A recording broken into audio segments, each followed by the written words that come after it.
বেসিনে শুকনো মরিচের গুঁড়া দিয়ে আমরা নতুন একটি কাজ করে নিব, যা আমাদের সংসারের অনেক কাজে আসবে। আসলে এই কাজটার জন্য আমরা অনেক ভোগান্তিতে পড়ে থাকি। সেই কাজটার সমাধান আমরা মাত্র কয়েক সেকেন্ডের মধ্যেই করে নিতে পারবো। জানতে হলে পুরো ভিডিওটি দেখতে থাকুন। এখানে আমি 1 চামচ পরিমাণে শুকনো মরিচের গুঁড়ো দিয়ে দিয়েছি। তারপরে প্রায় হাফ চামচের মতো বা 1 চামচের মতোই হবে এখানে আমি হলুদ গুঁড়ো দিয়ে দিয়েছি। তারপরে এখন আমি অল্প পরিমাণে একটু লবণ দিয়ে দিচ্ছি। আপনারা হয়তো ভাবছেন যে এই মহিলার মাথাটা খারাপ হয়ে গেছে নাকি, তবে না, মাথা খারাপ হয়নি। লাস্ট পর্যন্ত দেখলে আপনি অনেক খুশি হয়ে যাবেন। এরপরে আমাদের লাগবে নেপথলিন বড়ি। দেখতে পাচ্ছেন এখানে আমি 3টা বড়ি নিয়ে নিয়েছি। আপনাদের বাসায় যদি নেপথলিন বড়ি না থাকে তাহলে আপনারা বেকিং সোডাটাও এখানে ব্যবহার করতে পারেন। এছাড়াও বাসায় এক্সপায়ার ডেট ডেট পার হয়ে যাওয়া ওষুধ থাকতে পারে, সেই মেডিসিনগুলো আপনারা এভাবে গুঁড়ো করে নিতে পারেন, তাও হবে। আর এখানে আমি পানি গরম করতে দিয়েছি। দেওয়ার পর এই নেপথলিনের গুঁড়োগুলো এভাবে করে দিয়ে দিচ্ছি। দেখতে পাচ্ছেন এভাবে করে আপনাদেরকে নেপথলিন বড়িটা অবশ্যই দিতে হবে। আর যদি না থাকে ওই ওষুধ গুঁড়ো করে দিলেও হবে।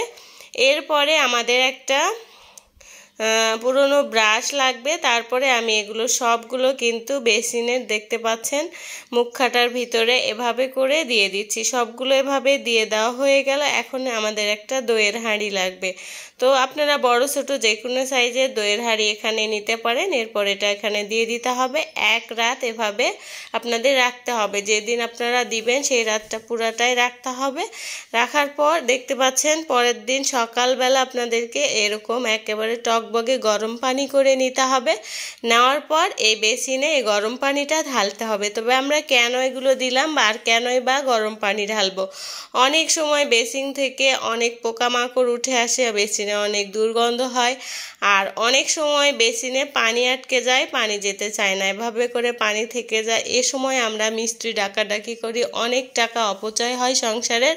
তো এই কাজটা আমরা বাসাতেই করে নিতে পারবো। আর পোকামাকড় তো আসবেই না নেপথলিন বড়ি দেওয়ার কারণে। আর যে সব উপাদানগুলো দিয়েছি পোকামাকড় দূর করতে 100% কার্যকরী। আর বেসিনে যদি পানি আটকে থাকে তাও দূর হয়ে যাবে।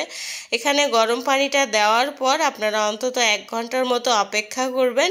তাহলে কিন্তু বেসিনের যে পাইপে ময়লা আটকে যায় সেই ময়লাটা দূর হয়ে যাবে লবণ দেওয়ার ফলে, নেপথলিন বড়ি দেওয়ার ফলে। আর সব পোকামাকড় জীবাণু সব কিছু ধ্বংস হয়ে যাবে। এরপরে আপনারা একটু বেকিং সোডা আর ডিটারজেন্ট দিয়ে এই বেসিনটা ঘষে নিতে পারেন। এতে করে এতটাই চকচকে হবে, একেবারে বেসিন থাকবে দুর্গন্ধমুক্ত এবং অনেক সুন্দর। আর পোকামাকড়ের হাত থেকে রেহাই পেয়ে যাবেন আপনারা। অনেক সময় বাসা যদি নিচতলা হয়, নিচতলা যত পোকামাকড় আছে সব কিছু উঠে চলে আসে। তো এই সমস্যা থেকে মুক্তি পেয়ে যাবেন।